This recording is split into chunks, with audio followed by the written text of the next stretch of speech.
you.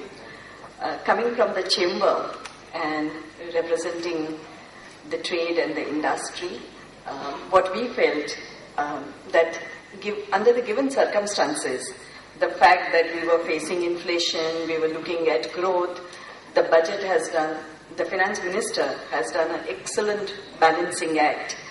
The fact that there is no rollback of the incentives which were given, particularly when we needed it very, very badly, when we were facing the global competition, and that hasn't been rolled back. That's a very good indicator for the trade and industry that government is very serious. They are really looking at growth of the manufacturing sector in particular, and in fact some of the statements made in the budget that the share of the manufacturing sector needs to go up is again a very, very welcome statement from the finance minister for the trade and industry, because that will really help the country, particularly our country which has a very young population, to look forward to much, much better and more enhanced growth levels. We were also very delighted to see some of the incentives which were given to the food sector, particularly considering the inflation that we had in the country. And the best part, what we liked the most, was the affirmation that GST will come in. We are not going back on that. And some of the incentives or some of the measures which are taken in relation to that, that India needs to develop as a common market.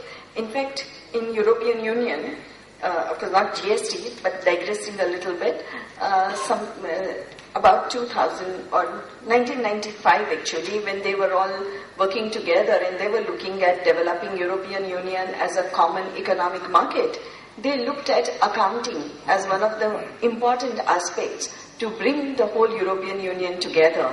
And that is why they decided that they need to have, at that time they adopted one of the international standards. The set of standards adopted were IFRS. So from 2005 they all switched over to IFRS to develop a common economic market. For us, we are one country, so we don't have the problems which European Union was facing, but still we are still state-driven economy, and therefore to develop a common market, for us GST is very, very important, and we were really delighted that we have the various indicators for bringing in goods and services tax. One of the major aspects of that is to look at the excise duty exemptions, because whenever we were looking at it, we were wondering how this will be dealt with. There are so many exemptions under excise and not many under VAT. A beginning has been made with imposing 1% tax, but sir, we understand that when the goods are being imported, the rate is 1% and 5% with input tax credit. We are told that when the goods are being imported, so far as customs duty is concerned, the benefit of 1% is not being given, on the basis that there is no way in which we can ask you to demonstrate whether Senvet credit is claimed or not. Now, that Senvet credit, obviously, we cannot find out anything because it's happening in some other country. That credit is not given, and therefore, perhaps one would need to look at it, whether they need to be given the benefit of 1% or not, and if not, then there needs to be complete clarity that so far as imported goods are concerned, the question of 1% doesn't arise. Coming to, sir, another aspect where we as a trade felt little uncomfortable was the fact that the changes, this 1% rate was applied from 1st of March. Now, sir, earlier era when we were under the physical control regime, and we always used to say that it must apply from the midnight. The new rate must apply from the midnight of that day, because otherwise people will try to take out goods at old rate, new rate, when the rates of duty were very high. We felt that now in the current scenario where we have so much openness and so much of trust and faith in the trade and industry, this could have been done from 1st of April, giving little time to people to adjust themselves, to prepare themselves and have their systems in place. Another aspect which again we really welcome is the fact that at least point of taxation rules are being brought in, because that would pave way for goods and services tax. There are some concerns that from cash basis, those who are following cash basis will need to move towards accrual basis. That's something which people will have to live with over a period of time. That's what we are telling our members and all others. But at least they need some time. So our suggestion which we are recommending is that if 6 months time is given for people to understand this and adjust their systems, that would really help them. And there are some areas where clarity is required.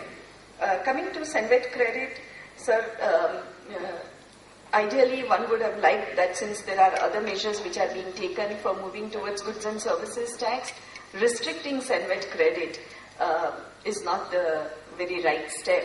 We do appreciate that there must be concerns on your side that there are some expenses on which deduction is being claimed, which are not intended, particularly the construction, and some expenses which are incurred by organizations where the employees and outsiders are involved.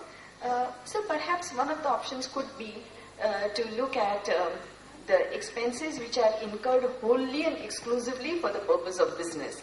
This is the terminology used in many jurisdictions, and also in India we have that already established under the income tax law. So it would not involve much litigation to establish that aspect. So that is something which could be considered. So far as trading is concerned, the differential is being treated as a service and it is being exempted. One would have arguments as to whether the difference itself can be said to be service or it's a margin for goods, but whatever the decision is taken, only on that we had some issues where some amendments could be made, the practical aspects of it, the sale price minus purchase price. So that's something which requires to be looked into. So far as cash basis is concerned, the adjustment and particularly bad debts adjustment is something we believe needs to be looked at, though there is one rule which may perhaps take care of that, but we would like that to be considered. So we really appreciate the fact that the penal provisions are far more rationalized. So if there are genuine, honest mistakes, there would be opportunity to correct them.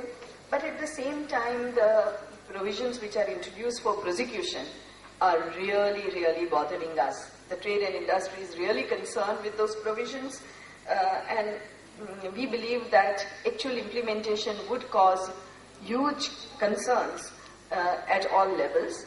Our recommendation would be that please include mens rea, that only where you prove that somebody has intentionally done something, do punish. Certainly we are all for it, but if there is no mens rea, it's genuine, honest mistake, they should not be punished, and there should be some minimum threshold.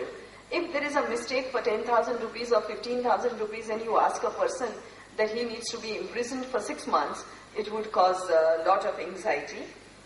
Sir, on the whole, we find that there are quite a few welcome steps, though some more clarity, some more certainty would be required, which would help reduce